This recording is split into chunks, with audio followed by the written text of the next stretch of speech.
ఉత్తరాంధ్రలోని నక్కపల్లిలో అతిపెద్ద greenfield steel plant ఏర్పాటు కాబోతుందని Vizianagaram MP Kalisetti Appalanaidu తెలిపారు.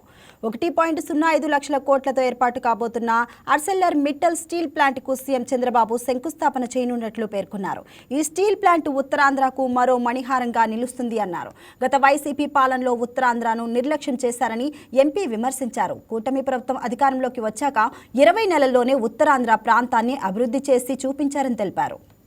9కి పూర్తి చేయడానికి ప్రణాళిక సిద్ధం చేసుకుంటూ ఈరోజు ఉత్తరాంధ్ర ప్రజానీకానికి కొన్ని లక్షల మందికి దాదాపు 1,00,000 పైబడి నిరుద్యోగ యువకులకి ఉపాధి అవకాశాలు కల్పించడానికి ఈ ఫ్యాక్టరీని శంకుస్థాపన కార్యక్రమాన్ని శ్రీకారం చుట్టబోతున్నారు.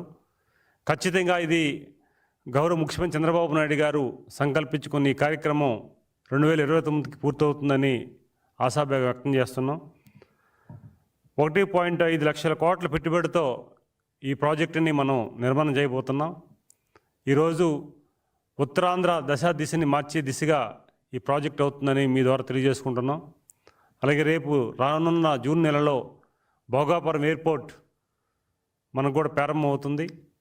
ఈ 2 ప్రాజెక్టుల వల్ల ఉత్తరాంధ్రలో ఉన్న అభివృద్ధి కానీ సంక్షేమం కానీ అద్భుతంగా వెళ్తుంది. నిరుద్యోగ యువకులందరూ కూడా ఇది మంచి కార్యక్రమం.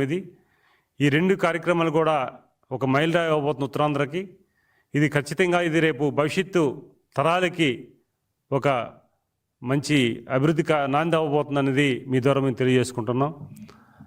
గతంలో వైకాపా పరిపాలనలో 5 సంవత్సరాల్లో పూర్తిగా ఉత్తరాంధ్రాన్ని నిర్లక్ష్యం చేసి ఉత్తుత్తాంధ్రగా చేసి పెద్దతర వ్యవస్థని క్రియేట్ చేసి ఈరోజు ఉత్తరాంధ్రకు సంబంధించిన మనోభావాల్ని అలాగే ఉన్న అన్ని కూడా వనరులు కూడా ధ్వంసం చేసి ఇబ్బంది కలిగించిన వైకాపా నాయకుల పరిపాలన మనం చూసాం జగన్మోహన్ రెడ్డి నాయకత్వంలో. ఈరోజు అదే ఉత్తరాంధ్రలో 2 ఏళ్ళు పూర్తి అవ్వకముందే గౌరవ ముఖ్యమంత్రి చంద్రబాబు నాయుడు గారు ఉత్తరాంధ్ర అభివృద్ధిని తన ప్రత్యేకమైన శ్రద్ధ వహించి ఈరోజు అందరికీ ఫలాలు ఇస్తున్న సందర్భం కూడా మనం చూస్తున్నాం. పరిపాలన చేసే అనుభవం వ్యక్తికి, అనుభవం లేని వ్యక్తికి, ప్రజల పట్ల సిద్ధశుద్ధి లేని వ్యక్తికి, సిద్ధశుద్ధి వ్యక్తికి ఇది తేడాగా మనకు చూసుకోవాల్సిన అవసరం ఉంది. ఈరోజు గౌరవ ముఖ్యమంత్రి చంద్రబాబు నాయుడు గారు ఎన్డీఏ కూటమి పరిపాలనలో ఉప ముఖ్యమంత్రి పవన్ కళ్యాణ్ గారు, బీజేపీ నాయకత్వం, అలాగే యువ నాయకుడు నారా లోకేష్ గారు నలుగురు కూడా ఈ రాష్ట్రానికి 4 స్తంభాలుగా ఉండి ఈరోజు అద్భుతమైన కార్యక్రమాన్ని చేసుకుంటూ ముందుకెళ్తున్నారు. Please subscribe to YK TV Network. Please subscribe to YK TV. Please watch YK News. Don't forget to subscribe YK News channel.